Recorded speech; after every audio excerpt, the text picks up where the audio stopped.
Good morning, little Jays.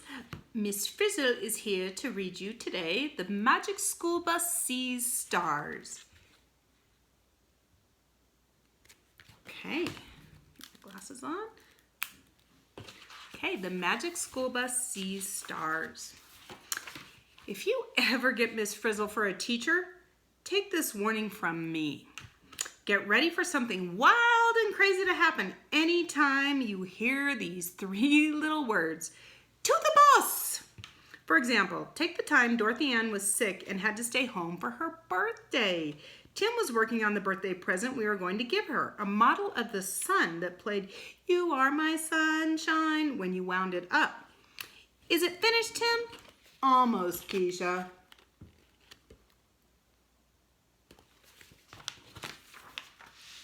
Just when Tim was putting the final touches on DA's present, the phone rang. It was DA! She wanted us to come over to see her new telescope. We said we'd be over as soon as Miss Frizzle came back from her teacher's meeting. Then, enter the Frizz. Good afternoon, class. Take a look, Miss Frizzle, said Tim, who couldn't wait to show off our musical model of the sun. But then something terrible happened. The model fell and smashed to the floor. Oh no, the present! It's too late to make another present, said Phoebe. What are we going to do? As if answering Phoebe's question, the TV clicked on. It was on one of those channels where you can buy things, and this weird guy named Horace Cope was saying you could actually buy a star for just $7. He said only 3 stars were left. Buy a star today and name it yourself. Let's buy DA a star and name it Dorothy Ann.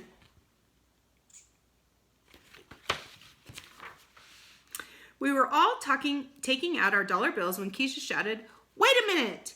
I'm not spending my money on anything I haven't checked out myself."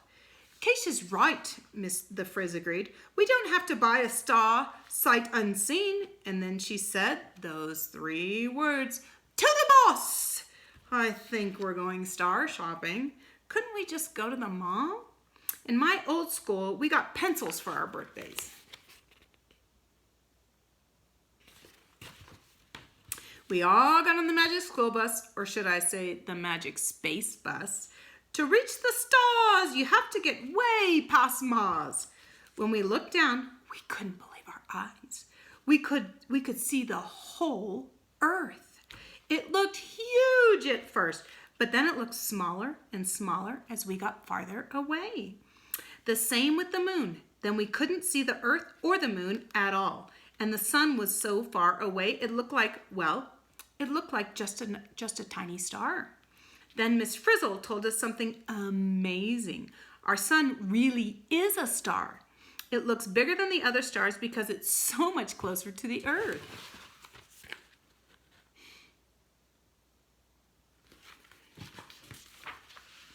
Soon we were cruising through space. The view was fantastic. Gee, look at all those teeny-weeny stars, said Phoebe. I wonder if they'll get bigger when we get closer, like the Earth and the moon did. They'd better, said Keisha. We need some way to tell them apart. Lots of those big stars are as big as our sun. Maybe one of those stars is our sun.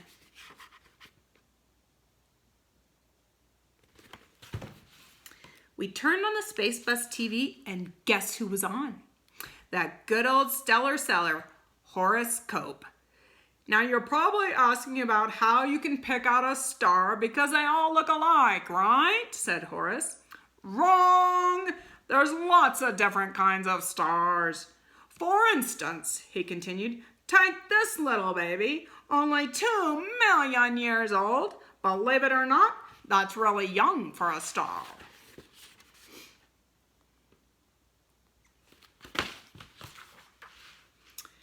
To see it yourself, said Horace, you'd have to fly at a speed of 500 million miles an hour, and it would still take you about 80 years to get there.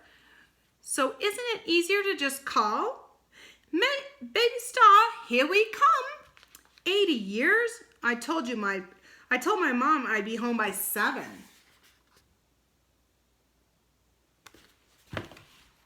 Miss Frizzle hit the controls and we zoomed out into space. Maybe it would take Horace Cope 80 years to reach the baby star, but then he doesn't have the Frizz for a teacher and he doesn't have a magic space bus. As we approached a beautiful swirling sound, Miss Frizzle said, that baby star should be around here somewhere, but it's hard to tell with all this dust and gas.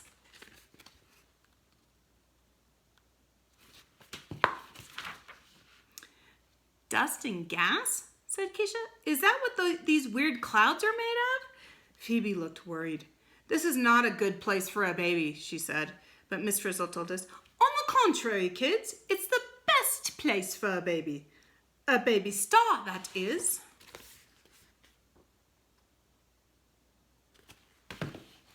Hey, shouted Wanda, there's the baby star. For a baby, it sure is humongous, said Arnold. It's actually on the small side, Miss Frizzle told us, only about half the size of our sun. Tim was ready to buy.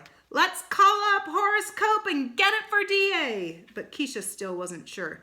Wait a second, this is not a happy star.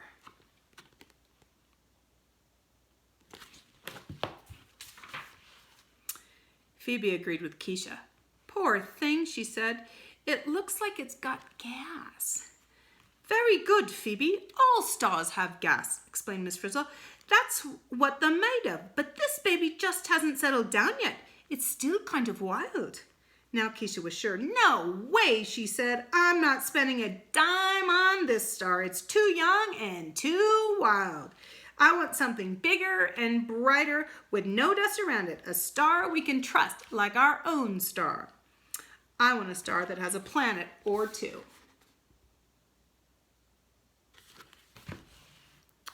Back on the old TV, Horace Cope seemed to hear every word we were saying. No problem, he said. Remember, there are still 2 stars left, and one of them has a 5 billion-old middle-ager, right in the prime of his life. Planets at no extra charge. Trust me, this star is sensational.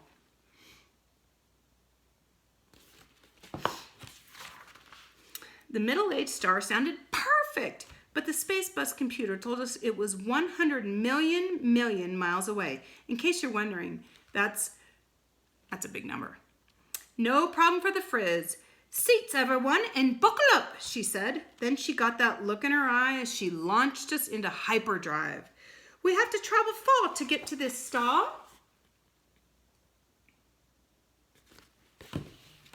When the space bus slowed down, we could see our star. There it is, Keisha, said Tim. Just the kind of star we want. Keisha wasn't convinced. It looks okay, she said, but I want to be sure it's different from the baby star. Of course, the Frizz thought that was a great idea.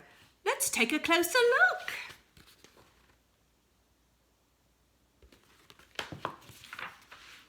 To get a closer look at our star, we got into the special star shuttle. Lucky for us, the shuttle came equipped with sunglasses, or should I say star glasses. We all waited to hear what Keisha would say. Finally, she spoke.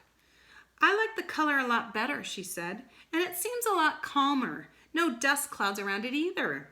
And I can see at least 2 planets. Wow, this star looks just like our sun. Let's buy it.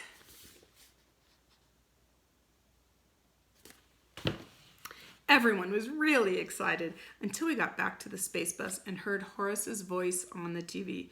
Sold! But I haven't even called in yet, said Keisha. I guess someone bought it first, said Arnold.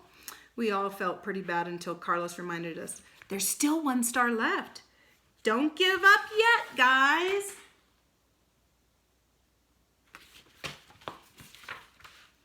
All eyes and ears were glued on the TV. This was our last chance to get DA a star for her birthday. That's right, folks, Horace was saying. Just 1 star left, and I've saved the best for last, a genuine red supergiant. 20 million years old and 100 times bigger than the sun. What's more, I'll take 50 cents off the price if somebody buys it in the next minute. Check it out. Or just call, it's faster. Want a bet?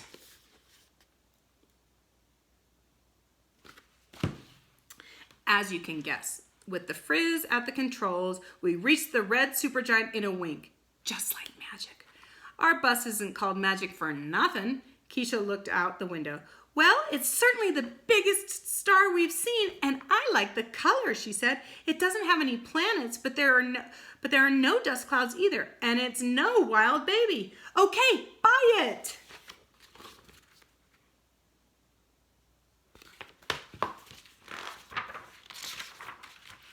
Tim called in and ordered the red supergiant. We did it, he said. We got DA a star that's bigger and brighter than all of the others. Ralphie looked worried. Hey, wait a minute, he said. If it's so much bigger, how come we got it so cheap? Yeah, said Wanda. Horace Cope didn't seem in a hurry to sell the red supergiant. Do you think something's wrong with it? Asked Keisha. I don't see anything wrong with it. As my old friend, librarian, always says, said Miss Frizzle, you can't tell a book by its cover. Let's take a peek inside with the Sneak-a-Peekatron.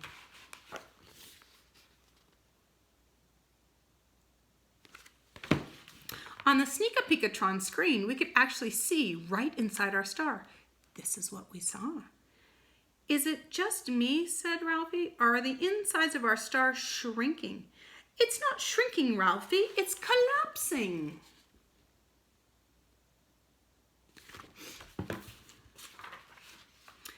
Who cares what's going on inside, said Tim, as long as it looks okay on the outside. But just then, after all our hard work, DA's big, beautiful star exploded into smithereens.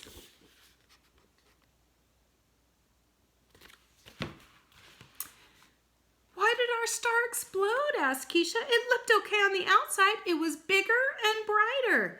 Well, interrupted Phoebe, it was 20 million years old. A stellar observation, Phoebe, said Miss Frizzle. Stars do grow old and go out. Some go out with a bang. They're called supernovas. Super mess, said Carlos. All that's left of DA's star is a big cloud of dust and gas. Hey, wait, said Keisha. This looks like a lot like the place where we found the baby star. I'll bet another baby star is about to be born right here.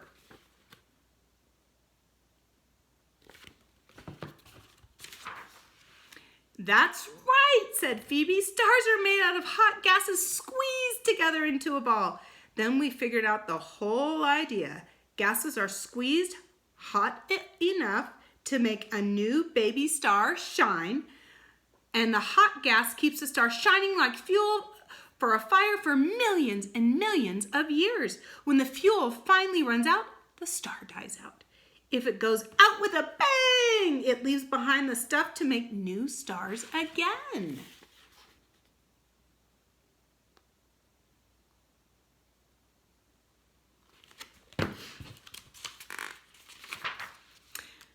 Very interesting, but we still need a present for DA, Wanda reminded us. It's too bad we can't gather up all this gas and dust and squeeze it together to make DA a new star. Who says we can't, Wanda, said Miss Frizzle. Normally, it would take about 1 million years to make a star, but since we have a magic bus, we can make it happen now. Thanks to the magic space bus, presto! A brand new star named Dorothy Ann was shining in the sky. Mission accomplished.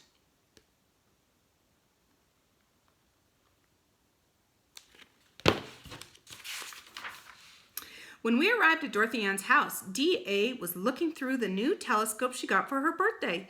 You're just in time to see a brand new star in the sky, she said. Actually, D.A., said Keisha, that's your birthday present. We named it Dorothy Ann in your honor. But how? I don't understand. For once, D.A. was confused. That's a long story, said Miss Frizzle. A story filled with dust and gas and heat and... Happy birthday, D.A., we all shouted together. to a stellar friend. DA's hot stuff. DA's a superstar. Have a supernova birthday. And that is the Magic School Bus Sees Stars. And we actually don't have any Minkus Little J birthdays today, but we celebrated DA's birthday. So have a great day, Little J's. I love you all, and I will see you tomorrow morning.